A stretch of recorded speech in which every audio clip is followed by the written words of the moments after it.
A new warning on President Trump's pivot in Minneapolis. It comes after he changed course, replacing Border Patrol Commander Gregory Bovino with Border Czar Tom Homan, and appears to have at least temporarily sidelined Kristi Noem.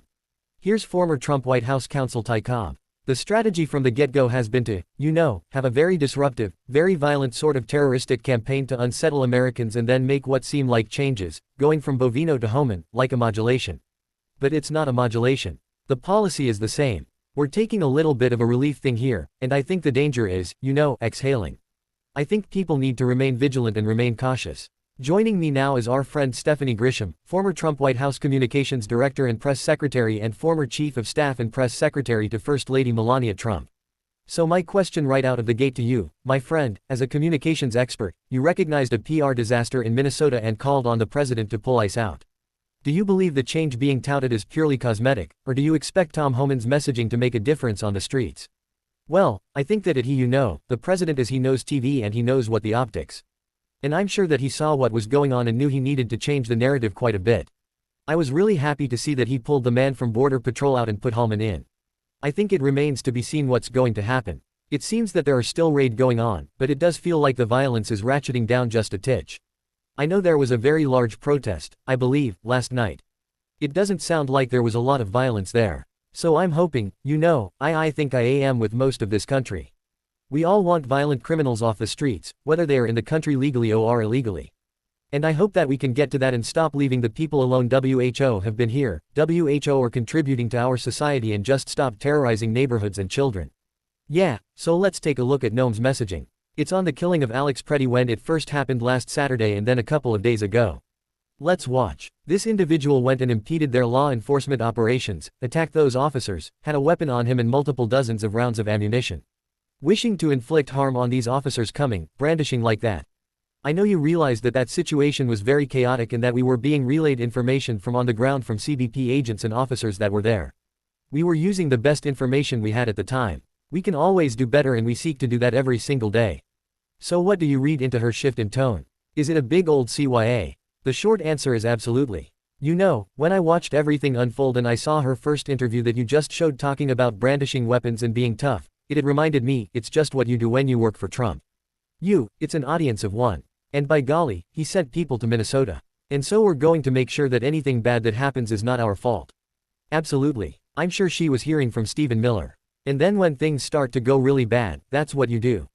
You CYA, as you just said, you blame other people. You remove Mr. Bivino from the scene, you put someone else new in there. This is how the Trump formula works. So this was all engineered by the president, I guarantee you. But, watching Kristi Noem speak at first and killed and just immediately dragged this poor man's name through the mud after he had been killed.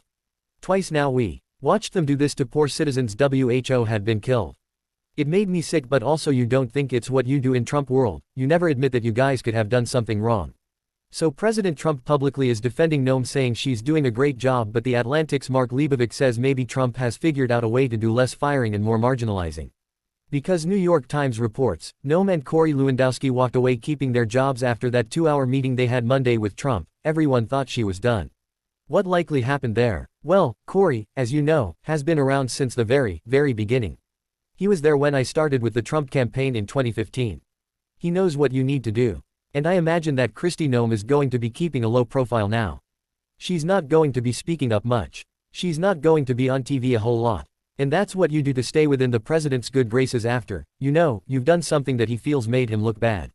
So I imagine that, I'm sure the 2 hours was 30 minutes of them blaming other people and then probably another hour and a half of the president just telling stories. And now she's going to just kind of disappear into the background and hope that, she can just keep her job.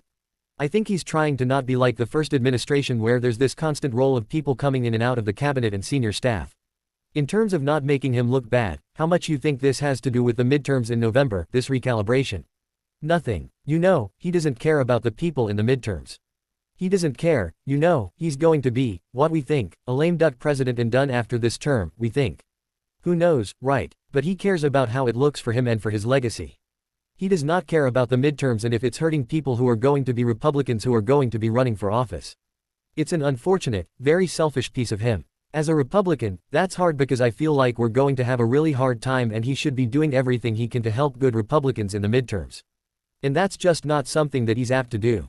But don't you think he's going to care if the Democrats take over the House and potentially the Senate, and there's nothing but investigations in pursuit of impeachment of cabinet members, if not him, on whatever charges?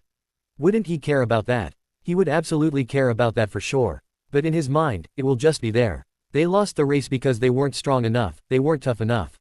It will be the candidate's fault. It won't be his fault. And then he'll spend the next 2 years railing about how unfair everything is because he didn't have good enough people to win races, and he doesn't have a good enough PR people, and the Democrats are going after him. It's just going to be that same formula. You know, I want to remind our viewers, DEFANY, that you've said you did not vote for Trump Indiana 2020, and you who resigned, in fact, over his inaction during the January 6th Capitol riot. This week, FBI agents see 700 boxes of ballots cast 6 years ago in Georgia. Is the White House seriously relitigating Trump's 2020 loss in that state? You know, I was shocked, honestly, and I don't get shocked easily anymore, Alex, but I was shocked the economy is hurting when we have so much going on in these cities like Minnesota. And that is the thing, you know, that is not why he was elected. People did not elect him to get to the bottom of an election that he lost, that has been and litigated and shown and his own people have said he lost. So I actually was surprised. It's just such a waste of time and resources, and the people of America deserve. The question is, when you were there, she didn't appear completely interested in the limelight, right? She kind of tried to be low-key and actually duck out for a lot of things. Why do you think she felt a need to do this project? Well, it's understanding that she got paid quite handsomely. You know, I knew when I saw that she was going to be doing this, and she's like, everybody wants to know. So I will tell them I want to say I have not seen this documentary or mockumentary. I'm not sure what it is. I haven't seen it, but it's good. It's executive produced by her, and I guarantee that nobody will really walk away knowing a whole lot more about her. So I think it was probably financially motivated, and I mean, girl power, go her, that she got, you know, paid as much as she did. But you know, I quickly looked at her Twitter or her X account before coming on, and all it's been about is promoting this documentary and when people were dying in Minnesota, and so that really disappointed me. Again, she's got such a good platform. She actually does. He does have such a level head and can advise him so well sometimes. And, you know, she's using it to promote this documentary that she profited on. And it's just disappointing. Okay.